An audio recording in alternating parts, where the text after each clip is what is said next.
आने पर बता देंगे तुझे ऐ आसमान। हम अभी से क्या बताएं क्या हमारे दिल में है।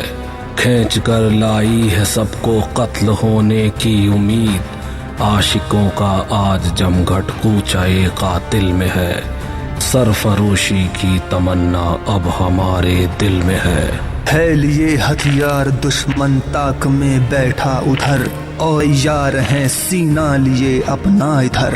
खून से खेलेंगे होली गर वतन मुश्किल में है। सरफरोशी की तमन्ना अब हमारे दिल में है। देखना है जोर कितना बाजुए कातिल में है। न चाहूं मान दुनिया में, न चाहूं स्वर्ग को जाना। मुझे वर दे यही माता, रहूं भारत पे दीवाना। करूं मैं कौम की सेवा, पड़े चाहे करोड़ों दुख। अगर फिर जन्म लूं आकर, तो भारत में ही हो आना। नमस्कार, जय हिंद, वंदे मातरम। ये बस एक कविता नहीं, हौसला है। ये पंक्तियां नहीं, बल्कि एक जलजला है। ऐसा जलजला जिसने अंग्रेजी हुकूमत के पांव तले जमीन खिसका दी थी। ये किस्सा है अमर शहीद पंडित राम प्रसाद बिस्मिल और अशफाकुल्ला खान वारसी का।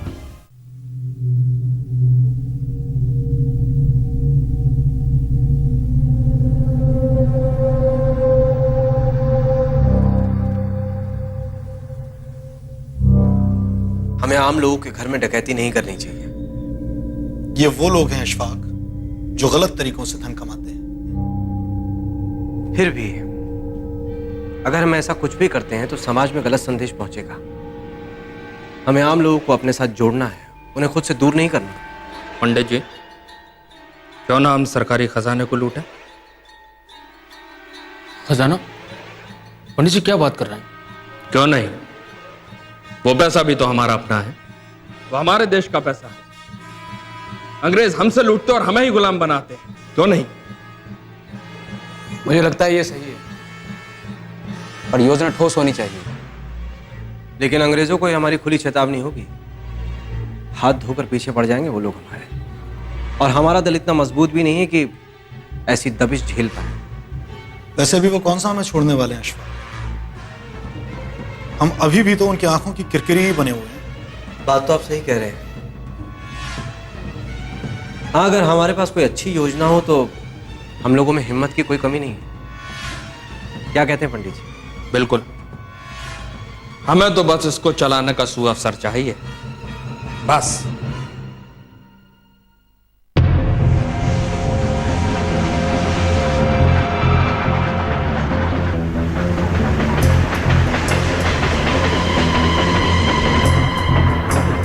ये एक ऐसे विद्रोह की शुरुआत थी जिसने अंग्रेजों की नींद उड़ा दी।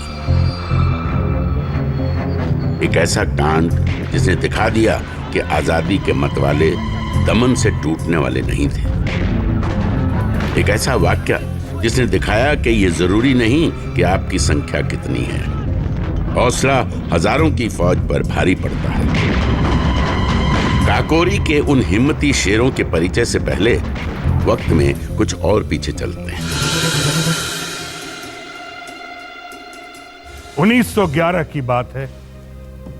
उत्तर प्रदेश के शाहजहांपुर में राम प्रसाद अपने मां बाप के साथ सुकून भरा जीवन जी रहे थे। एक तरफ तो समृद्ध परिवार और ऊपर से गलत संगत। राम प्रसाद को भांग और सिगरेट की लत लग गई और इसके लिए वो अपने घर पे ही चोरी करने लगे। लेकिन पिता के कठोर अनुशासन और मां के निश्चय और दुलार के साथ राम प्रसाद बिस्मिल इन आदतों की गिरफ्त से जल्द ही छूट गए।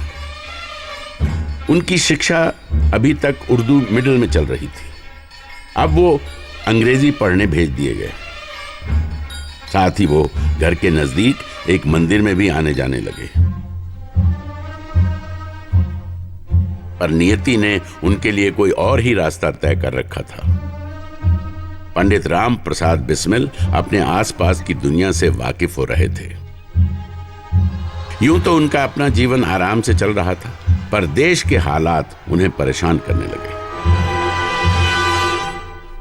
जो नौजवान होने पर बिस्मिल ने यह महसूस किया कि इस भारत में अगर नौजवान गुलाम रहेगा तो नौजवान भारत को लेकर आगे कैसे चलेगा। अगर भारत मां के पैरों में बेड़ियां रहेंगी और कोई और हम पर हुकूमत करेगा तो वो भारत जिसके बारे में उन्होंने पढ़ रखा था, उसके अतीत, उसके गौरव, उसकी परंपरा, उसके शौर्य, वह उनमें कहीं ना कहीं जागृत होने लगा। तो राम प्रसाद बिस्मिल अलग मिट्टी के बने थे। उन्होंने देखा था कि अंग्रेज शासन किस प्रकार चमड़े के रंग के आधार पर भारत पे शासन कर रहे हैं और किस तरह जुल्म ढा रहे हैं। तो उनके अंतरात्मा तो जगह थी और युवा थे। वो जब तय किया था उन्होंने, नहीं, हमें ये तय करना है कि एक देश को दूसरे देश की जनता पर शासन करने का अधिकार नहीं है और अंग्रेजों को भारत छोड़ना होगा।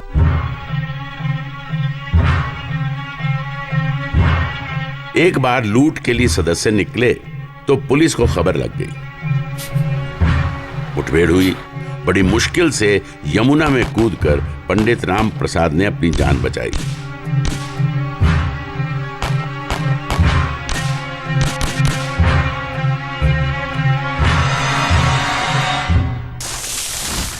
जब मैनपुरी से कुछ हथियार लेकर के लोग जा रहे थे तो रास्ते में पुलिस से मुठभेड़ हो गई। उसमें राम प्रसाद बिस्मिल जो थे वो यमुना नदी में कूद गए। लोगों ने समझा कि मर गए, लेकिन वो मरे नहीं थे। वो अंडरग्राउंड पानी के अंदर अंदर चले गए और यहाँ से कोई 20 किलोमीटर आगे जाकर के बिलासपुर गांव के पास वो निकले। लोगों ने जाकर घर पर खबर कर दी कि भाई राम प्रसाद बिस्मिल नहीं रहे, ख़त्म हो गए। तो उनका दिन 13वें संस्कार भी सब कर दिया था और बहुत दिन तक वो फरार रहे। मैनपुरी कांड चला, उसमें नाम तो उनका था, लेकिन वो पुलिस के हाथ नहीं आए।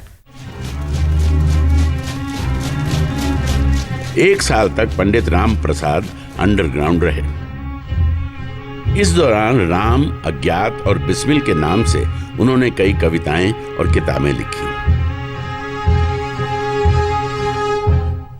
लगा रहे प्रेम हिंदी में, पढ़ूं हिंदी, लिखूं हिंदी, चलन हिंदी चलूं, हिंदी पहनना, ओढ़ना खाना, भवन में रोशनी मेरे रहे हिंदी चिरागों की, स्वदेशी ही रहे बाजा बजाना राग का गाना।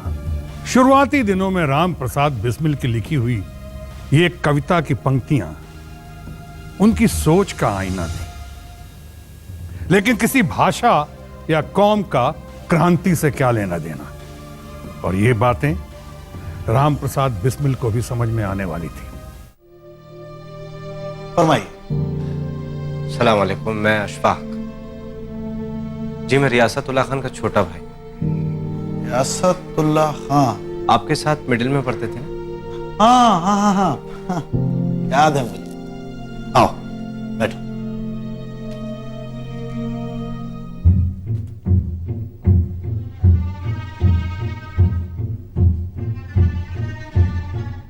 कहो कैसे आना हुआ? जी, मैं मैनपुरी षड्यंत्र के बारे में जानना चाहता था।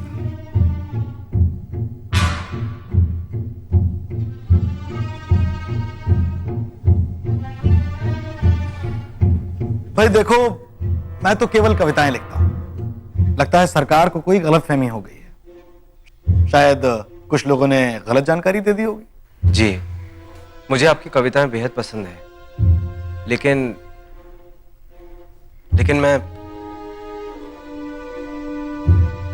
मैं वतन के लिए दिल से कुछ करना चाहता हूं। जरूर करो, ये तो अच्छी बात है। और हाँ, मैं शायरी भी लिखता हूं। अगर आप थोड़ा वक्त दे तो मैं आपको सुनाना चाहूंगा। हाँ हाँ, क्यों नहीं, लेते आना, इत्मीनान से बैठेंगे। बहुत बहुत शुक्रिया। अल्लाह हाफिज।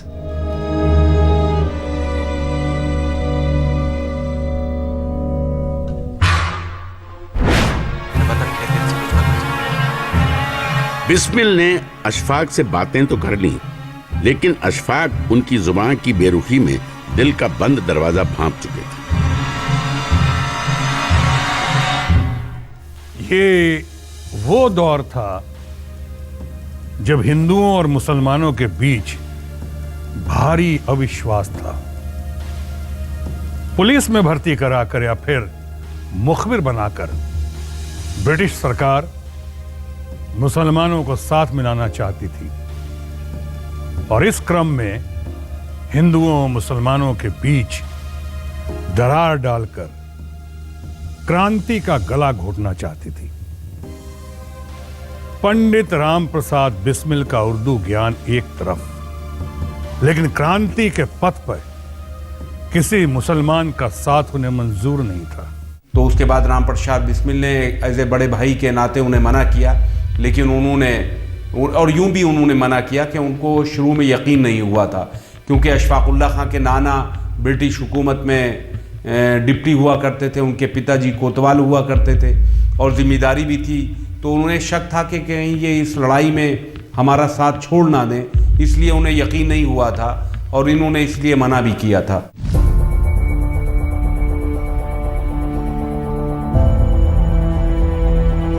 अशफाक को एहसास था कि उन्होंने जो ठाना है वो इतनी आसानी से हासिल नहीं कर पाएंगे।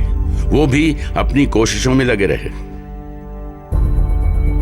और आखिरकार एक कट्टर आर्य समाजी को एक मुसलमान से दोस्ती करने पर मजबूर होना ही पड़ा।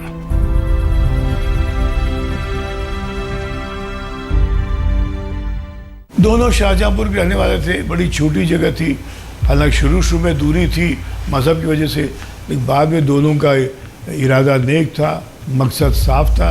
वो चाहते थे कि देश को आज़ाद करें और वो चाहते थे अपनी कुर्बानी दे। राम प्रसाद बिस्मिल अधिकतर वक्त आर्य समाज मंदिर में बिताया करते थे। देश की खातिर अशफाक ने कभी भी मंदिर जाकर उनसे मिलने से परहेज नहीं किया। हिंदू मुस्लिम झगड़े के दौरान मोहल्ले में उन्हें सब काफिर पुकारते थे, पर अशफाक सच्चे मुसलमान ही नहीं, सच्चे देशभक्त भी थे।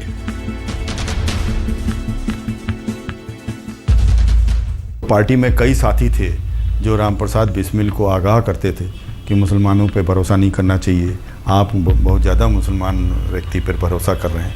लेकिन ये बिस्मिल समझ चुके थे कि ये अशफाक जो हैं ऐसे ही नहीं है जो आकर्षित हो रहा है और आना चाहता है पार्टी में। ये निश्चित रूप से सार्थक करेगा जो मेरी धारणा है इसके प्रति, और वही हुआ भी।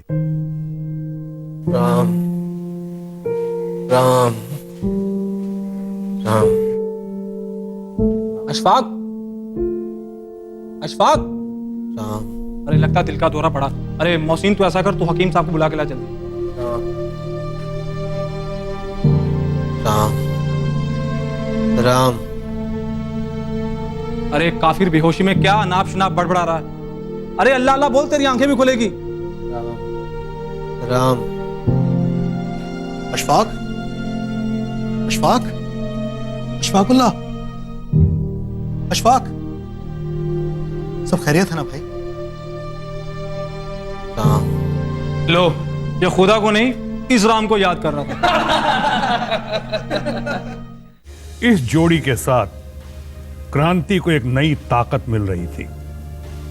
अशफाक और बिस्मिल आजादी की युवा आवाज बन रहे थे।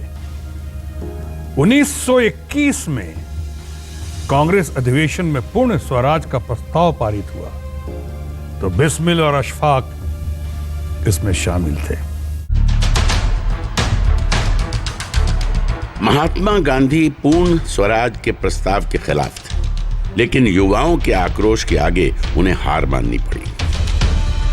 असहयोग आंदोलन में हालांकि युवाओं ने गांधी जी का बढ़ चढ़कर साथ दिया, लेकिन चौरी चौरा कांड के बाद अचानक इसे खत्म करने के फैसले ने कांग्रेस को नरम दल और गरम दल में दो फाड़ कर दिया। नरम दल वो लोग थे जो अंग्रेजों को ज्ञापन देते थे, चिट्ठी भेजते थे, प्यार से बातें करते थे, अधिकार चाहते थे। गरम दल वे लोग लोकमान्य तिलक के समर्थक लोग जो चाहते थे कि नहीं, आंदोलन हो, जन समर्थन जुटाया जाए और जेल जाए। और राम प्रसाद बिस्मिल लोकमान्य तिलक से प्रभावित थे। क्रांतिकारी नौजवानों का ये कहना था कि नरम दल से मानने वाले लोग नहीं हैं, हमारा मुल्क ये आसानी से नहीं छोड़ेंगे, हमें गुलाम रखेंगे। इसलिए मैं समझता हूँ कि गरम दल की बहुत बड़ी भूमिका इस देश में है, क्योंकि वो अपनी जान हथेली पर रखकर देश की आज़ादी को चाहते थे। नरम दल की ओर पढ़े लिखे रईस गए। गरम दल की अगुवाई पंडित राम प्रसाद बिस्मिल ने की। हम भी आराम उठा सकते थे घर पे रहकर, हमको भी पाला था माँ बाप ने दुख सह सह कर। वक्त रुखसत उन्हें इतना भी ना आए कहकर, गोद में अश्क जो टपके कभी रुख से बहकर। सिर्फ उनको ही समझ लेना जी बहलाने को। हिंदुस्तान की आजादी में अपना सब कुछ झोंक रहे ये क्रांतिकारी अमूमन 20 से 25 साल के लड़के थे। एक ऐसी उम्र जब बाकी लड़के अपने भविष्य की सोचते, अपनी गृहस्थी बनाने की सोचते, बसाने की सोचते, लेकिन वो तो घर बार, अपना भविष्य सब छोड़कर आए थे वतन की खातिर। क्रांतिकारी आंदोलन से जुड़ने कई युवा घर से निकल आते, लेकिन धन की कमी ऐसी थी कि कई कई महीने इन्हें दिन में बस एक वक्त खाने को चना ही नसीब होता था। अपना गुजर तो खैर पेट काट काट कर लेते, लेकिन क्रांति का पेट कैसे भरते? इसके लिए तो चाहिए थे हथियार, और हथियार के लिए चाहिए था धन। लोग क्रांतिकारियों की मदद करने से हिचकते थे। जो भी सहानुभूति थी वो दबी छिपी।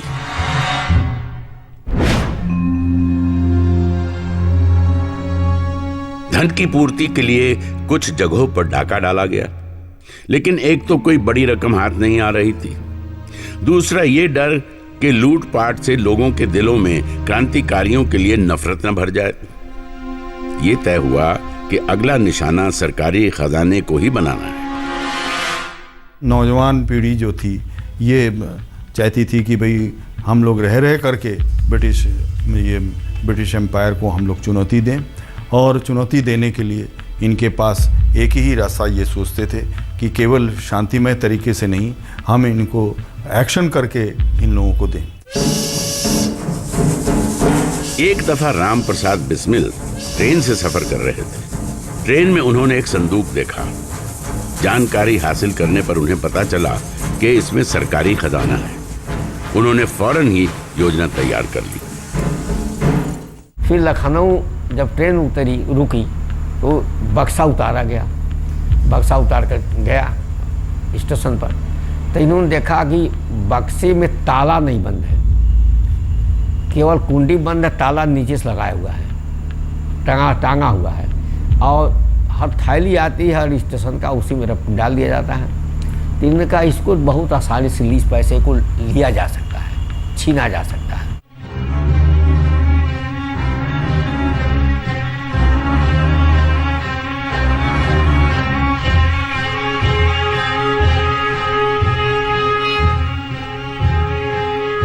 हम ट्रेन लूटे।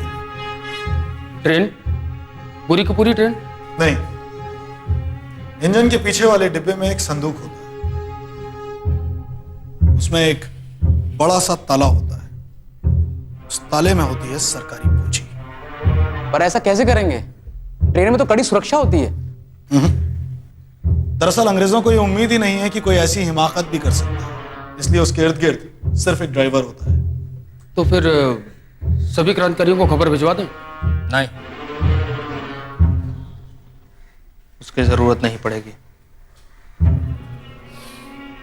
8 डाउन पैसेंजर सहारनपुर से चलते हैं, लखनऊ पहुंचने तक अवश्य 10,000 तक की आमदनी तो हो ही जाती है। बड़ी बेचैनी हो रही है, अब कुछ एक्शन चाहिए।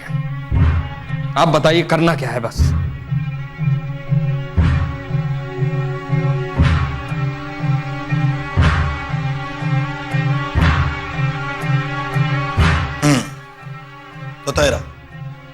10 लोगों को इकट्ठा करो, हम किसी छोटे स्टेशन के तारघर पर अधिकार करेंगे। लेकिन इसके लिए तो हमें और लोगों की भी जरूरत पड़ेगी। क्यों ना हम दोनों किसी स्टेशन पे जाके वहां पे एक ट्रेन की चेन खींच के उसे रोक लें। ये भी ठीक रहेगा। पंडित जी, अगर चेन खींचकर ट्रेन रोकना है तो तीसरे दर्जे के डब्बे में सफर करना मुनासिब नहीं होगा। हो सकता है उस डब्बे की चेन खींचे ही ना, ट्रेन ना रुक पाए तो। आप ठीक कह रहे हैं आजाद। तो तय रहा, अशफाक, शचीन्द्र और लाहिड़ी, आप लोग सेकंड क्लास में सफर करेंगे। आजाद, मैं और बाकी लोग, हम सब तीसरे दर्जे। यानी कि चेन खींचने की जिम्मेदारी हमारी। हाँ, हथियार सबके पास रहेंगे, लेकिन इस्तेमाल कोई नहीं करेगा। मैं नहीं चाहता कि खून खराबा हो। हमारी लड़ाई सिर्फ अंग्रेजी हुकूमत से है। लेकिन इस सब के लिए पूरी तैयारी चाहिए, और तैयारी के लिए वक्त चाहिए। जितना रोकेंगे उतना खतरा। हम ये डाका परसों ही डालेंगे। चलिए, तो तय रहा हमारा कार्यक्रम।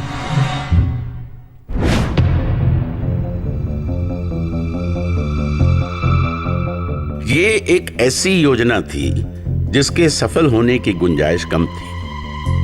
हर एक क्रांतिकारी को मालूम था कि वो जान हथेली पर लेकर जा रहे हैं। कुछ पता नहीं था कि लौट कर आ भी पाएंगे या नहीं।